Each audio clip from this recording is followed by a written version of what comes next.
পরশুরামের শ্রাদ্ধ করার কথা ভাবছে কর্ণ চ্যাটার্জি। যদিও তটিনী সাফ জানিয়ে দেয় কোনো শ্রাদ্ধের অনুষ্ঠান হবে না। আমি বিশ্বাস করি ও বেঁচে আছে, আর এটাও বিশ্বাস করি ও ঠিক ফিরবে। বন্ধুরা, পরশুরাম ধারাবাহিকের আজকের পর্বে দেখানো হয়েছে কাবির তটিনীকে বলে, এই তটিনী গাঙ্গুলি, আমার ড্যাডির সাথে এভাবে কেন কথা বলছেন? আপনার তো আমার ড্যাডির প্রতি কৃতজ্ঞ থাকা উচিত, কারণ আমার ড্যাডি আপনার জামিনের ব্যবস্থা করেছে। আপনার দিদি নন্দিনী মুখার্জিকে লক্ষ লক্ষ টাকা দিয়েছে শুধুমাত্র আপনার জন্য, আর আপনি কৃতজ্ঞ থাকার বদলে উল্টো চ্যাটাং চ্যাটাং কথা শোনাচ্ছেন। তটিনী তখন কাবিরকে বলে, ও আচ্ছা, তাই বুঝি আমার বুঝি কৃতজ্ঞ থাকা উচিত? তো কে বলেছে তোমার ড্যাডিকে আমাকে সাহায্য করতে? এই যে মিস্টার কর্ণ চ্যাটার্জি, আমি কি আপনাকে বলেছি আমাকে সাহায্য করতে? তখনই সেখানে আসে মায়া। মায়া এসে বলে, তটিনী, একটা কথা বলার ছিল। তটিনী বলে, হ্যাঁ বলুন। মায়া বলে, তুমি কি পরশুরামের শ্রাদ্ধ করবে না? না মানে এতে তো মৃতের আত্মা শান্তি পায়। তটিনী বলে, আমি এসব কথা ভাবছি না, আর প্লিজ এই ধরনের কথা কেউ বলবেন না। আমার বরের কিচ্ছু হয়নি, আমার বর বেঁচে আছে, আর ও ঠিক ফিরে আসবে। আমার বিশ্বাস পরশুরাম এইভাবেই শেষ হয়ে যেতে পারে না। এটা শুনে নন্দিনী বলে, থাক, অনেক নাটক করেছিস তটিনী, আর নাটক করতে হবে না। তুই নিজেও জানিস তুই নিজের হাতে তোর বরকে শেষ করেছিস, তিনবার চেম্বার চালিয়েছিস, আর এখন ড্রামা হচ্ছে, চোখের জল ফেলে নাটক করছিস। এইসব তামাশা বন্ধ কর। যদিও আমি তোর পক্ষের উকিল, আমি তোকে নির্দোষ প্রমাণ করতে কোর্টে যাচ্ছি। সেখানে বড় গলায় হয়তো তোর নামে বানিয়ে বানিয়ে মিথ্যে কথা বলবো, তবে সত্যি তো এই যে তুই তোর বরকে শেষ করেছিস। তটিনী বলে, প্লিজ দিদি, প্লিজ চুপ কর, তুই এই ধরনের কথা বলবি না। আর হ্যাঁ, মনে রাখবি তুই অ্যাডভোকেট হিসেবে এখন আমার পাশে দাঁড়িয়ে আছিস, আমার দিদি হয়ে নয়। তোর কাজ আমার কেস লড়া, আমাকে মুক্ত করা, আর আমার পার্সোনাল বিষয়ে একদম কথা বলবি না। তখনই কর্ণ চ্যাটার্জি তটিনীকে বলে, তটিনী একদম মন খারাপ করবে না। কেউ বিশ্বাস না করলেও আমি বিশ্বাস করি পরশুরাম বেঁচে আছে আর সে ফিরবে। তবুও যদি তুমি এদের কথা শুনে শ্রাদ্ধের আয়োজন করতে চাও, আমি শ্রাদ্ধের আয়োজন করব। বেশ ঘটা করে সব অনুষ্ঠান হবে। আমি তোমার পাশে আছি তটিনী। শিবপ্রসাদের পরিবারকে আমি ভেসে দিতে পারবো না। তোমাদের সংসার চালাতে যা খরচের প্রয়োজন আছে আমি করব।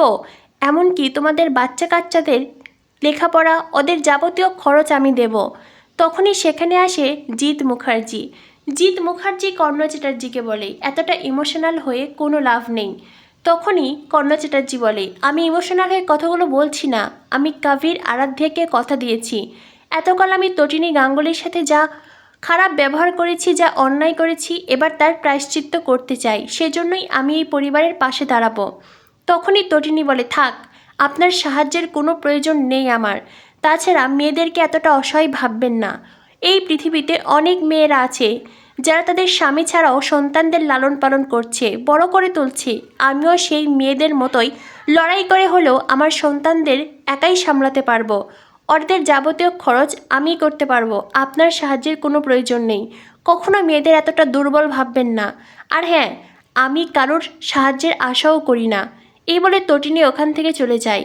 জিৎ মুখার্জি তার লোককে ফোন দিয়ে বলে লাট্টু পিকোকে স্কুল থেকে কিডন্যাপ করতে, তবে জোর করে নয়, বরং বেশ কৌশল করে তাদেরকে তুলে আনতে বলে।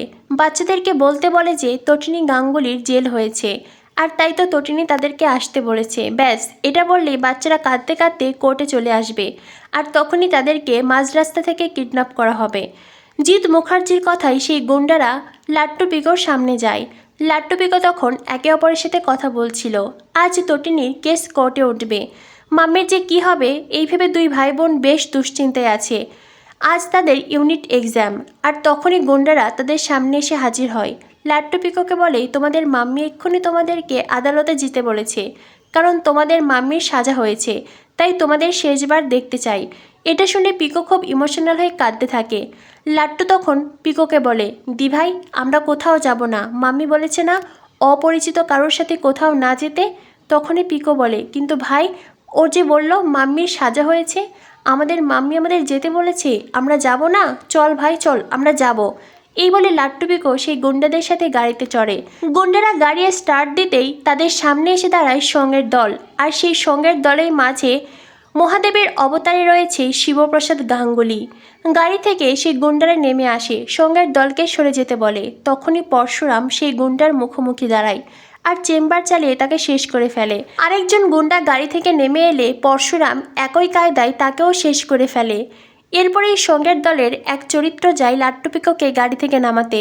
লাট্টু পিকো বলে, কিন্তু ওরা কারা ছিল? ওরা যে বলল আমাদের মাম্মির সাজা হয়েছে। তখনই সেই সঙ্গের দলের মেয়েটি বলে, আমি পার্বতী, আমি তোমাদেরকে বাঁচাতে এসেছি। আর ওরা ভালো মানুষ ছিল না, ওরা রাক্ষস ছিল। তোমাদের মাম্মির কিচ্ছু হয়নি, যাও তোমরা ক্লাসে যাও। এই বলে লাট্টু পিকোকে ক্লাসরুম অবধি এগিয়ে দেয় সঙ্গের দলের সেই মেয়েটি। পরশুরাম তখন কান্নায় ভেঙে পড়ে। বাচ্চাদেরকে এত কাছ থেকে দেখেও তাদের কাছে যেতে পারছে না, তাদেরকে বুকে জড়িয়ে আদর করতে পারছে না। তারাই তো পরশুরামের সব, পরশুরামের পুরো পৃথিবী। অথচ আজ পরশুরাম কতটা অসহায়, চাইলেও তার আদরের লাট্টু পিকোকে বুকে জড়াতে পারছে না। পরশুরাম কাঁদতে কাঁদতে বলে, তোরা আমাকে ক্ষমা করে দিস, আমি চাইলেও এখন তোদের সামনে যেতে পারবো না, আমার যে অনেক কাজ আছে। এই বলে পরশুরাম বেশ ইমোশনাল হয়ে পড়ে। অন্যদিকে দেখানো হয় নন্দিনী তটিনী কোর্ট রুম থেকে বেরিয়ে আসে। বাইরে অপেক্ষা করছে তটিনীর মা। তটিনীর কাছে জানতে চায় কোর্টে কি হলো। তখনই নন্দিনী বলে, তোমার মেয়ে কিছু করতে পারুক না পারুক, এই কাজটা খুব ভালোই করতে পারে মা, আমি তোমার তটিনীর জেল হতে দেইনি। তখনই সেখানে আসে কর্ণ চ্যাটার্জি বলে, কিন্তু আর কতদিন? তটিনী যে শিবপ্রসাদকে শেষ করেছে তার সব তথ্য প্রমাণ কোর্টে পেশ করা হয়েছে। এখন হয়তো 9-6 বলে তুমি তটিনীকে বাঁচাতে পারছো, কিন্তু এভাবে আর কতদিন? পরশুরামকে খুঁজে পাওয়া না গেলে তটিনীকে জেলে যেতেই হবে, আজ নয়তো কাল।